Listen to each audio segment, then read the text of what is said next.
could accept that they can have a Twitter handle or a Facebook page and all of those things. We're doing that far much earlier in our earlier lives in terms of what happens.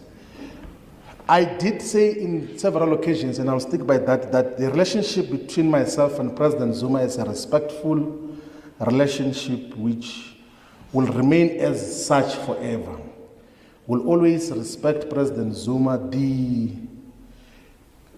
office of President Zuma and the people that work through him and the people that we sometimes communicate through when he cannot talk to me directly have on several occasions since the 19th of June's press conference said that President Zuma is asking for a meeting. And then I indicated that it will not be possible to go to meet with him in KwaZulu-Natal because there were several meetings and engagements which we had here in Gauteng, and indicated that if or when we finish this process, I will not have a problem to go and appraise President Zuma that we are in a process of consultation. And this consultation might culminate in formation of a political party or a movement. I did say that this is not some secretive engagement. It's not an underground movement. It's an open engagement of persuasion in terms of how to move forward. And no one must feel guilty to be associated with this process. We will appraise him and we'll tell him the reasons why we think that the MK in its current configuration can be a trusted weapon in the hands of the people of South Africa. And it's not a critic that we are saying in secret. We're not gossiping. We can write perspectives. We can give even far much more deeper confidential information as to why an organization in its current configuration can't lead a liberation project. It's not a secret talk. It's an open talk which we will raise with him that this is what is, and he's aware of the dynamics that are at play. And majority of members of the organization know that the internal dynamics inhibit it or makes it impossible for it to be a fighting instrument as a collective. There can't be a movement that will fight for people's liberation if it is not defined by a deep sense of internal discipline and stability. There can't be a movement that can fight for true freedom if it's not transparent and accountable. There can be a liberation project that is led by a family. There can be a democratic liberation project that is not a unitary formation with democratic centralism. Never. How are you going to process that? How are you going to provide collective guidance? Because you will leave a meeting and think that we have agreed on a perspective of how we move forward. And then the family sit over dinner and say, no, those decisions that they've taken are nonsense. All of them. And that time, we are busy communicating to structures that, no, next week we are going to start a new campaign on how we are going to respond to crime. Then they say, no, leave these things of crime. It's not priority. Let's focus on Morocco. So that, you can't have an instrument like that as a fighting instrument. And that is honesty. It's critique that we will give openly. It's not, if there's one thing which we not afraid of is to talk. That one you must be rest assured, even when we're in the leadership, even in officials, Magubane knows, was a TG, we're sitting together, national officials. We robustly engage. Sometimes it will become difficult because you will find some of our colleagues, because maybe of age, they made serious mistakes, and you must come in as Secretary General to now enforce discipline. But how do you, when you say you must go and communicate a decision, and then you come back to us and say, no, that decision that you said I must go and communicate, now I'm representing those people you sent me to.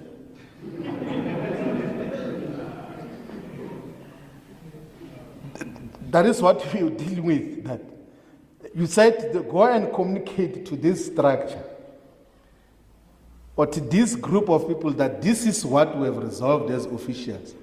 And a person comes back and says, no, they actually now I'm representing those ones, not you. and those are the dynamics that we deal with. So with President Zuma, any day, any time, there's one or two things that you will have a different appreciation of. But one thing that will never happen is to abandon this process of consultation. That one will never do. This one will never change. We're going to listen to the people of South Africa, and if our qualitative and quantitative assessment is that we should form a political party or a political movement, we're going to do so. Even when we do so, we will inform him officially that we're not fighting with you, we're not fighting with MK. You can continue doing what you're doing. We're going to do what we think is right for the people of South Africa. That is the approach that we're going to deal with. I don't know what is this thing of saying, no, there's no time, there's no money and everything else. I'm not doing this for the first time myself. Yeah, not doing it for the first time. Issued a statement for the clarion call for the formation of the EFF on the 11th of June 2013. Hey guys, so welcome to the Pulse of SA. If you have not subscribed to this channel, kindly do so we keep the pulse beating. Now you guys, Floyd Shivambu was addressing the country yet again. And this time around, he was introducing his new party, or announcing it rather, with its leaders. They are many, hey. I don't know when did he get the time to gather so many people, including Pastor/Bishop Zondo. That was so crazy to see. And Floyd says, Jacob Zuma, after the first address, Jacob Zuma, apparently he wanted to see Floyd, as he said, you guys. So I'm just asking myself, like, what did Zuma want? You know, why did he want to meet Floyd? Maybe he wanted to, have him back in his party, or maybe he just wanted to silence him. And because Floyd is very vocal about the parties he's been part of, he dragged Zuma in this video so much, and I was just like, okay, I don't think you can say you don't want to talk bad about a certain thing, and then immediately after that you talk bad. It's like, man, what are you saying? What are you saying?